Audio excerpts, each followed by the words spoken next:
स्वागत है आपका अपने चैनल श्री हरि कथा में। और इस सोमवार की कथा को पूरा सुनने का महत्व बहुत गहरा है। कहते हैं कि जो भी भक्त इस पावन दिन पर सच्चे मन से शिव कथा सुनता है उसके जीवन में खुशहाली आती है, सारे बिगड़े काम बनने लगते हैं और उसके घर संसार से सारे संकट दूर हो जाते हैं।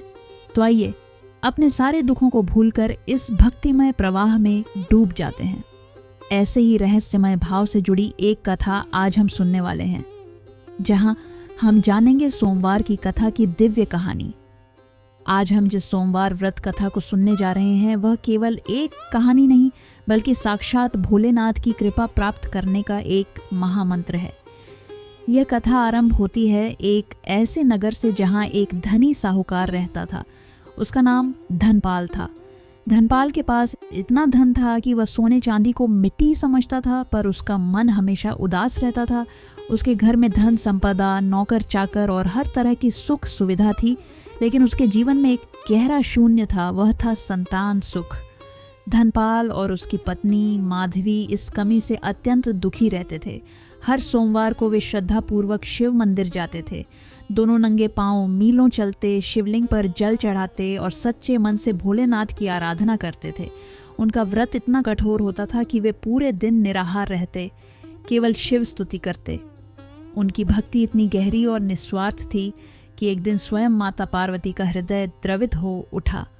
जब भगवान शिव कैलाश पर समाधि में लीन थे तब माता पार्वती ने उनसे कहा, हे प्राणनाथ, भूलोक पर आपका एक सच्चा भक्त है जिसका नाम धनपाल साहूकार है। वह इतने वर्षों से निस्वार्थ भाव से आपकी सेवा कर रहा है। उसके घर में संतान का अभाव है। कृपया आप उस पर अपनी कृपा दृष्टि डालिए और उसके दुख को दूर कीजिए। करुणा के सागर भगवान शिव ने माता पार्वती की प्रार्थना स्वीकार की। उन्होंने अपनी आंखें खोलीं और एक पल के लिए ध्यान लगाया। शिव जी मुस्कुराए और बोले, हे पार्वती, मैं उसके भाग्य से परिचित हूँ। उसके कर्मों में पुत्र सुख नहीं लिखा है, पर फिर भी मैं उसकी अटूट श्रद्धा से प्रसन्न हूँ। मैं उसे पुत्र प्राप्ति का वरदान अवश्य देता हूँ। अगले ही सोमवार को जब धनपाल और माधवी मंदिर में पूजा कर रहे थे तब आकाशवाणी हुई। एक दिव्य और शांत आवाज ने कहा, हे भक्त धनपाल, तुम्हारे सच्चे मन और अटूट श्रद्धा से मैं प्रसन्न हूँ। तुम्हारी भक्ति के कारण मैं तुम्हें पुत्र रत्न की प्राप्ति का वरदान देता हूँ। साहूकार और उसकी पत्नी यह सुनकर आनंद से झूम उठे। उनके जीवन की सबसे बड़ी इच्छा पूरी होने वाली थी। परंतु प्रभु की वाणी ने आगे कहा, किंतु यह पुत्र केवल 12 वर्ष तक ही जीवित रहेगा। 12 वर्ष के बाद वह मेरी शरण में आ जाएगा। यह सुनते ही साहूकार के चेहरे पर आई खुशी दुख और निराशा के एक गहरे अंधेरे में बदल गई। उसने हाथ जोड़कर शिवजी से कहा, हे प्रभु, जहाँ पुत्र प्राप्ति की खुशी है वहीं 12 वर्ष की अल्पायु की यह शर्त मेरे हृदय को विदीर्ण कर रही है। इससे तो मैं निस्संतान ही अच्छा था। भगवान शिव ने शांत भाव से कहा, यह विधाता का लेख है जिसे मैं नहीं बदल सकता, पर तुम्हारी भक्ति के कारण मैंने तुम्हारे लिए मार्ग खोल दिया है। इस वरदान को स्वीकार करो और श्रद्धा बनाए रखो। धनपाल साहूकार ने गहरी सांस ली और शिवजी के चरणों में अपना मस्तक झुका दिया।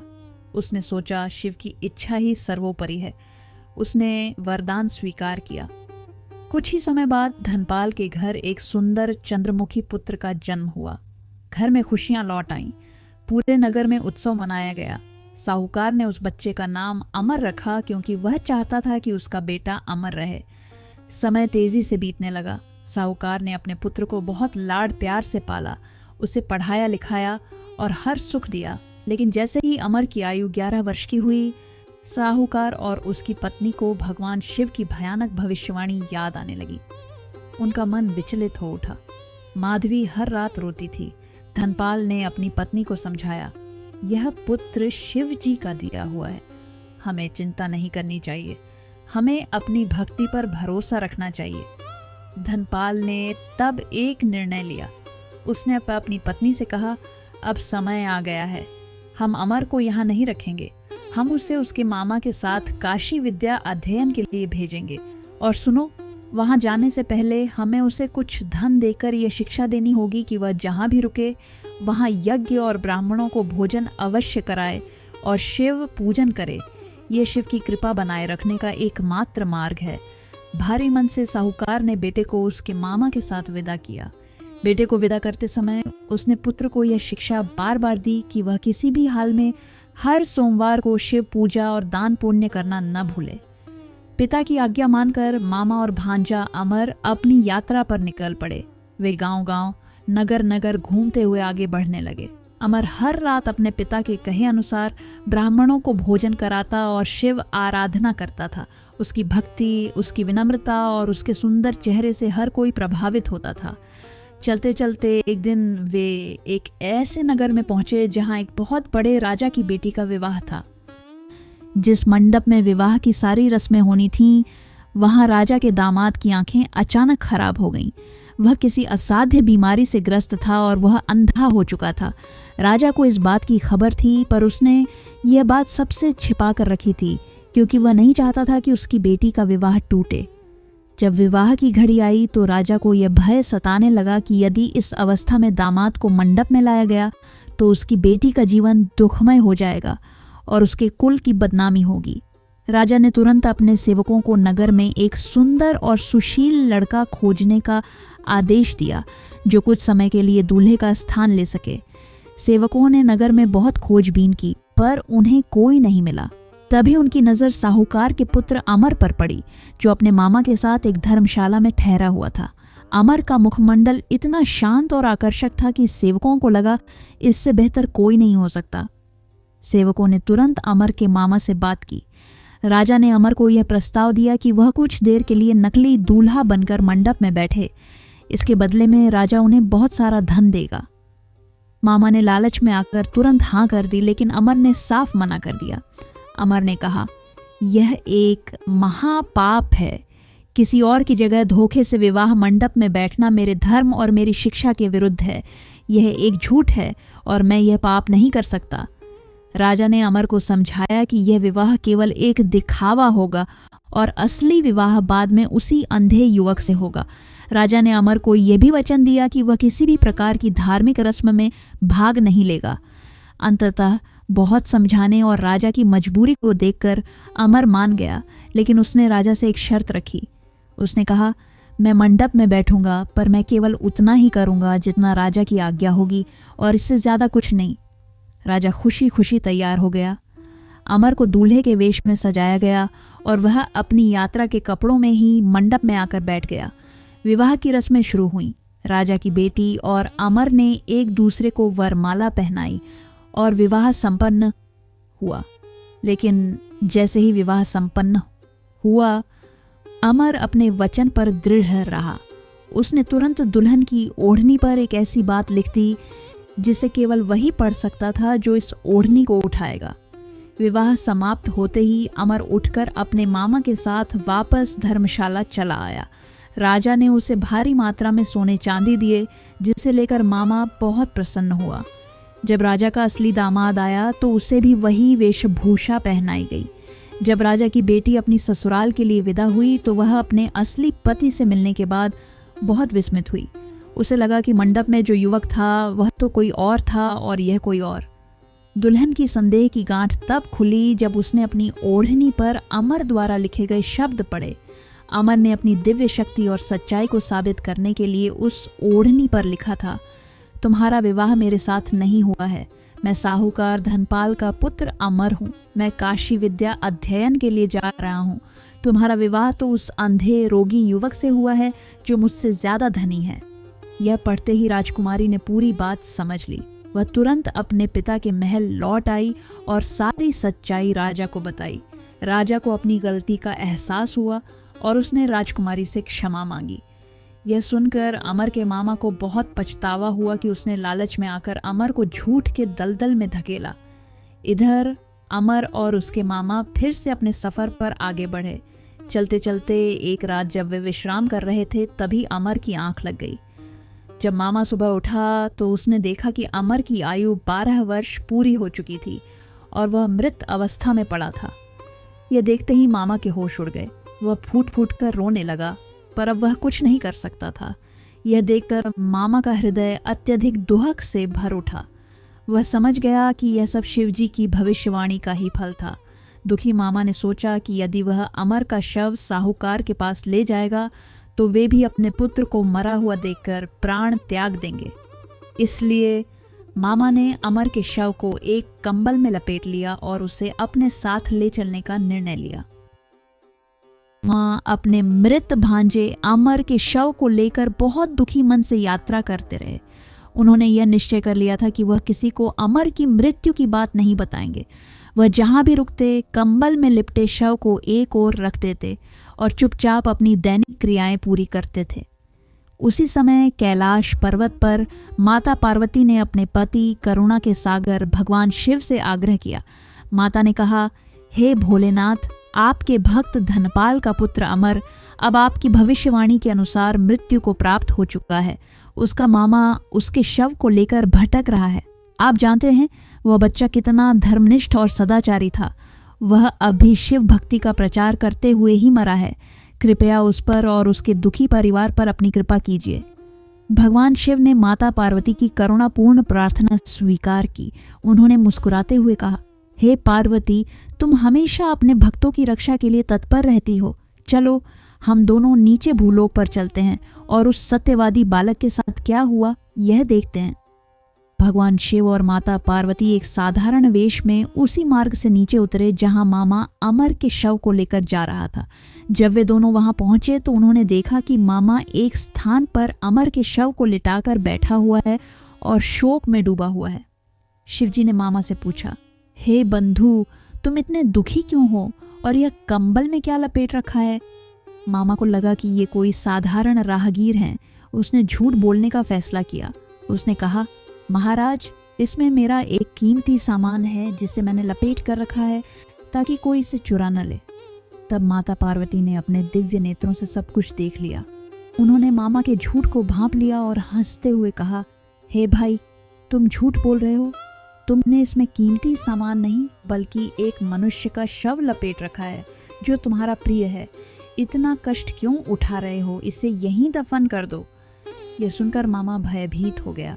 वह समझ गया कि ये दोनों साधारण मनुष्य नहीं हैं। वह शिवजी के चरणों में गिर पड़ा और रोते हुए सारी सच्चाई बता दी। मामा ने कहा, हे देव, यह बालक अमर है और यह साहूकार धनपाल का पुत्र है जिसे भगवान शिव ने केवल 12 वर्ष की आयु का वरदान दिया था। आज इसकी आयु पूरी हो चुकी है और यह मर चुका है। मैं इसे अपने भाई भाभी को कैसे दिखाऊंगा, इसलिए मैं इसे ऐसे ही ले जा रहा था। उसकी सच्चाई और पश्चाताप देखकर भगवान शिव का हृदय द्रवित हो उठा। उन्होंने अपने कमंडल से थोड़ा सा जल निकाला और उसे अमर के मृत शरीर पर छिड़का। जैसे ही वह जल अमर के शरीर को स्पर्श किया, अमर आंखें खोलकर बैठ गया। वह पूरी तरह से स्वस्थ और पहले से अधिक तेजस्वी लग रहा था। मामा की खुशी का ठिकाना न रहा। उसने शिवजी और माता पार्वती को पहचान लिया और तुरंत उनके चरणों में गिरकर नतमस्तक हुआ। उसने कहा, हे महादेव, आपने मेरी लाज रख ली। आपकी कृपा अपरंपार है। भगवान शिव ने अमर और मामा को आशीर्वाद दिया और कहा, तुम्हारी सच्ची भक्ति, दान पुण्य और सत्य निष्ठा ने तुम्हें दूसरा जीवन दिया है। अब तुम जाओ और अपने माता पिता के पास सुखपूर्वक रहो। यह बालक अमर रहेगा। मामा और अमर ने शिवजी और माता पार्वती का धन्यवाद किया और अपनी बची हुई यात्रा खुशी खुशी पूरी करके साहूकार धनपाल के नगर की ओर चल पड़े। मामा और पुनर्जीवित अमर अब पहले से कहीं अधिक उत्साह और प्रसन्नता के साथ अपने नगर की ओर बढ़ने लगे। इधर साहूकार धनपाल और उसकी पत्नी माधवी अपने पुत्र अमर की 12वीं वर्षगांठ आने के कारण अत्यंत दुखी और व्याकुल थे। वे जानते थे कि अमर की आयु पूरी होने वाली है और शिवजी की भविष्यवाणी सच होने वाली है। वे दिन रात रोते और शिव मंदिर में बैठकर आराधना करते रहते थे। साहूकार ने अपने घर में धन धान्य त्याग दिया था और माधवी ने भोजन पानी छोड़ दिया था। उनका घर अब उत्सव का घर नहीं बल्कि शोक और तपस्या का स्थान बन गया था। जिस दिन अमर के जीवन के 12 वर्ष पूरे हुए, ठीक उसी दिन साहूकार और माधवी दोनों मंदिर में बैठकर आंखों में आंसू लिए शिव स्तुति कर रहे थे। वे मान चुके थे कि उनका पुत्र अब इस लोक में नहीं रहा। तभी दरवाजे पर एक आवाज आई। जब साहूकार ने दरवाजा खोला तो उसने अपने पुत्र अमर को देखा। अमर पहले से कहीं अधिक स्वस्थ और तेजस्वी लग रहा था। साथ में उसका मामा भी था, जिसके चेहरे पर अब कोई दुख या भय नहीं था, केवल खुशी थी। साहूकार और माधवी को पहले तो अपनी आंखों पर विश्वास नहीं हुआ। उन्हें लगा कि यह उनका भ्रम है, पर जब अमर ने आगे बढ़कर उन्हें प्रणाम किया तो माँ माधवी दौड़कर उससे लिपट गईं। पूरे घर में खुशी की लहर दौड़ गई। साहूकार ने मामा से पूछा, हे भाई, यह सब कैसे हुआ? हमें पूरी बात बताओ। तब मामा ने साहूकार को रास्ते में घटी पूरी घटना सुनाई। उसने बताया कि कैसे अमर की मृत्यु हुई थी और कैसे स्वयं भगवान शिव और माता पार्वती ने आकर अपने जल के छींटे से अमर को नया जीवन प्रदान किया। मामा ने राजा की बेटी से जुड़ी विवाह की घटना भी बताई और यह भी बताया कि अमर ने किस प्रकार धर्म का पालन किया था, जिसके कारण शिवजी की कृपा उन पर बरसी। यह सब सुनकर साहूकार और उसकी पत्नी आनंद और भक्ति से अभिभूत हो उठे। वे तुरंत मंदिर की ओर भागे और भोलेनाथ के चरणों में अपना मस्तक झुका दिया। उन्होंने ये महसूस किया कि उनकी अटूट भक्ति का फल उन्हें मिला था। साहूकार धनपाल ने उस दिन पूरे नगर में दान पुण्य किया, ब्राह्मणों को भोजन कराया और शिवजी के इस चमत्कार का गुणगान किया। उसने यह घोषणा की कि अमर को अब केवल 12 वर्ष नहीं बल्कि अमर जीवन का वरदान मिला है, क्योंकि वह साक्षात शिव पार्वती की कृपा से लौटा है। तो बंधुओं, ये कथा हमें सिखाती है कि यदि मनुष्य सच्चे मन से और निस्वार्थ भाव से भगवान शिव की पूजा करता है, हर सोमवार को श्रद्धा से व्रत रखता है और दान पुण्य करता है, तो विधाता का लेख भी बदल सकता है। हमारी भक्ति में इतनी शक्ति होती है कि स्वयं भगवान भी अपने भक्तों के दुहक दूर करने के लिए पृथ्वी पर आते हैं और सच्ची श्रद्धा और धर्मनिष्ठा के सामने स्वयं काल भी झुक जाता है। साहूकार धनपाल की अटूट भक्ति और उनके पुत्र अमर के सत्य वचन ने विधाता के लिखे को भी बदल दिया। भगवान शिव ने न केवल उन्हें संतान सुख दिया बल्कि उसे अमरत्व का आशीर्वाद भी प्रदान किया। आइए हम सभी संकल्प लें कि इस कथा को सुनकर हम भी अपने जीवन में सत्य और धर्म का मार्ग अपनाएंगे और हर सोमवार को सच्चे मन से भोलेनाथ का ध्यान करेंगे। यदि आपको यह कथा सुनकर आनंद मिला हो और आपके हृदय को शांति मिली हो तो इस वीडियो को लाइक करना न भूलें और इस चैनल को सब्सक्राइब करके हमारे श्री हरि कथा परिवार का हिस्सा बने, ताकि आपको ऐसी ही दिव्य कथाएं सुनने को मिलती रहें। आपके जीवन में खुशियां हों, सारे संकट दूर हों और शिव कृपा सदैव आप पर बनी रहे। जय शिव शंकर। हर हर महादेव।